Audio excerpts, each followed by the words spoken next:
What's up, everyone? It's Jaronism again, back with another video, short one for you.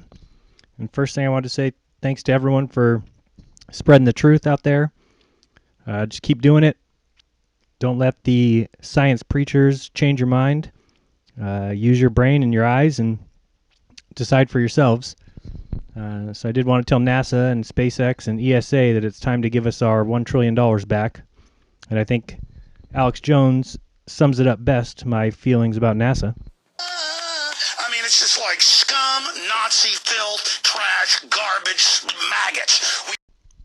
So first things first is I get a lot of questions about GPS. What about GPS? How does GPS work if we're not on a globe? And I need to explain to them that GPS means global positioning system. It does not mean reality positioning system. It means your global positioning system. Where are you if you were on a globe? So that's how it works. If it were a reality positioning system, it would say flat. You're on the flat Earth. So the second thing is, again, I always want to bring this up because I think it's one of the best evidences for you to think about. Water will always find its flatness. It is always flat. It can't be curved. It can't have a hump in it. Scientists and these science preachers will tell you that it can because of gravity. But all you need to think about is that from California to Hawaii is almost 2,500 miles. And if you believe in that, which I do, then you must believe that there is a 770-mile high hump of water if you believe in the globe. And if you believe in that, then you believe in make-believe and pretend. And I think you should start believing in reality. Joseph Jastrow in 1935 said, "Create a belief in the theory and the facts will create themselves." So if you think about that, you can start to see the deception that they're playing on us. Take a look at gravity and just think to yourself that all it is a construction of mathematical equations that don't jive with reality. And there's a lot of these equations. They're all over the place and they don't make any sense. Another example of no sense-making science is relativity. And tell me how smart you have to be to get this one. The theory of relativity says in its equation form that r to the little pw minus half of r to the g pw plus lambda times g to the pw equals, of course, 8 times pi to the g n to the t pw. That makes sense, doesn't it? Right.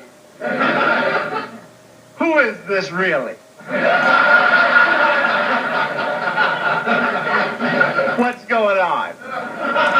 How come you want me to do all these weird things? The person who wants you to do all these weird things is people like Neil Tyson deGrasse, who's quoted here as saying, "The good thing about science is that it's true whether or not you believe in it." So that's fantastic advice, Neil. Thanks very much. I don't believe in it, so if you want to say it's true, that's up to you. Basically, guys, they have every base covered. They have done the work they need to do to make sure that all their math works, and the only tool we have to combat them is our brain and our eyes. So I suggest you try it out. Next, we've got 1984. If you have never read it, if you were like me, which was supposed to read it in high school, and I think I probably got an A on whatever test I was supposed to take, but I never actually read the book until just this week. And if you read it, I think you'll be very, very shocked at some of the info that you'll get out of it. The book was written by George Orwell.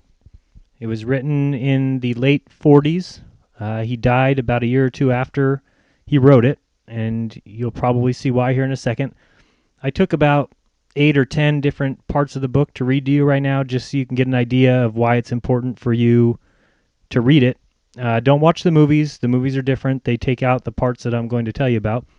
The slogan of the Big Brother, or the political party, the party in the book, is "War is peace, freedom is slavery, ignorance is strength." So here's some quotes from the book. "It isn't very important about the top hats," said Winston patiently. "The point is, these capitalists, they and a few lawyers and priests and so forth who lived on them, were the lords of the earth. Everything existed for their benefit. You, the ordinary people, the workers, were their slaves. They could do what they liked with you. They could ship you off to Canada like cattle. They could sleep with your daughters if they chose.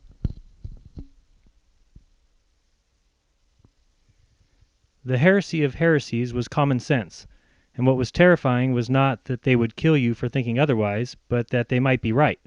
For, after all, how do we know that 2 plus 2 make 4, or that the force of gravity works, or that the past is unchangeable? If both the past and the external world exist only in the mind, and if the mind itself is controllable, what then? By making him suffer, obedience is not enough. Unless he is suffering, how can you be sure that he is obeying your will and not his own? Power is in inflicting pain and humiliation. Power is in tearing human minds to pieces and putting them together again in new shapes of your own choosing. Do you begin to see, then, what kind of world we are creating? It is the exact opposite of the stupid hedonistic utopias that the old reformers imagined. A world of fear and treachery and torment, a world of trampling and being trampled upon, a world which will not grow less but more merciless as it refines itself. Progress in our world will be progress towards more pain. Alone, free, the human being is always defeated. It must be so, because every human being is doomed to die, which is the greatest of all failures. But if he can make complete, utter submission, if he can escape from his identity, if he can merge himself into the party, so that he is the party, then he is all-powerful and immortal. The second thing for you to realize is that power is power over human beings, over the body, but above all over the mind. Power over matter, external reality, as you would call it, is not important. Already our control over matter is absolute. The next few portions are in the book a conversation, so I'll try and change my voice a little bit so you can follow along, but very interesting and telling information here.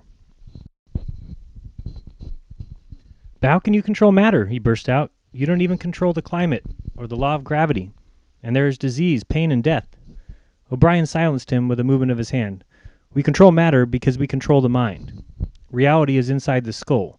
You will learn by degrees, Winston. There is nothing that we could not do. Invisibility, levitation, anything. I could float off this floor like a soap bubble if I wished to. I do not wish to because the party does not wish to. You must get rid of those 19th century ideas about the laws of nature. We make the laws of nature. But you do not. You're not even masters of this planet. What about Eurasia and East Asia? You have not conquered them yet. Unimportant. We shall conquer them when it suits us. And if we did not, what difference would it make? We can shut them out by existence. Oceania is the world. But the world itself is only a speck of dust, and man is tiny, helpless. How long has he been in existence? For millions of years, the earth was uninhabited. Nonsense! The earth is as old as we are, no older. How could it be any older? Nothing exists except through human consciousness. But the rocks are full of bones of extinct animals, mammoths and mastodons and enormous reptiles which lived here long before man was ever even heard of. Have you seen those bones, Winston? Of course not. 19th century biologists invented them. Before man there was nothing. After man, if he could come to an end, there would be nothing. Outside of man's existence, there is nothing. But the whole universe is outside of us. Look at the stars. Some of them are 1,000,000 light years away. They are out of reach forever. What are the stars? Said O'Brien indifferently. They are bits of fire a few kilometers away. We could reach them if we wanted to, or we could blot them out. The earth is the center of the universe. The sun and the stars go around it. For certain purposes, of course, that is not true. When we navigate the ocean or when we predict an eclipse, we often find it convenient to assume that the earth goes round the sun and that the stars are millions upon millions of kilometers away. But what of it? Do you suppose it is beyond us to produce a dual system of astronomy? The stars can be near or distant, according as we need them. Do you suppose our mathematicians are unequal to that? Have you forgotten doublethink? The old civilizations claim that they were founded on love or justice. Ours is founded upon hatred. In our world there will be no emotions except fear, rage, triumph, and self-abasement. Everything else we shall destroy. Everything. Already we are breaking down the habits of thought, which have survived from before the revolution. We have cut the links between child and parent, and between man, and between man and woman. No one dares trust a wife or a child or a friend any longer. But in the future, there will be no wives and no friends. Children will be taken from their mothers at birth, as one takes eggs from a hen. The earthly paradise had been discredited at exactly the moment when it became realizable. Every new political theory, by whatever name it's called itself, led back to the hierarchy and regimentation, and in the general hardening of outlook that set in round about 1930, practices which had been long abandoned, in some cases for hundreds of years, imprisonment without trial, the use of war prisoners as slaves, public executions, torture to extract confessions, the use of hostages, and the deportation of whole populations, not only become common again, but were tolerated and even defended by people who considered themselves enlightened and progressive. And remember that this is forever. The face will always be there to be stamped on. The heretic, the enemy of society, will always be there so that he can be defeated and humiliated over and over again. Everything that you have undergone since you have been in our hands, all of this will continue, and worse.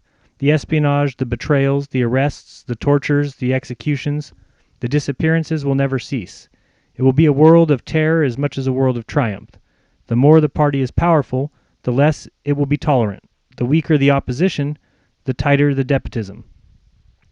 Those are very few of the amazing quotes in this book. I recommend you read it today, tomorrow, this week. You can go online and just search for it. It is in the public domain, so Project Gutenberg and other places like that. You can get the free ebook. Check it out. I think that George Orwell knew a lot, knew more than a lot of people at that time, and he paid for it with his life. He only lived to be 47 years old. He also wrote Animal Farm, which is another great book. If you have never read that, I recommend it. Basically, the book teaches us that exactly what's going on now, exactly what the government's doing, exactly what the Masons are doing. They have taken us over from the inside, meaning they have gotten in our heads. They have taught us all in schools exactly the world that they want us to live in, a world with a million planets and a million stars, and we were created from stardust, and we will all live and die, and our existence is unimportant. And if you're following along with my channel and others like it, you'll realize now that that is the biggest lie in the history of the world.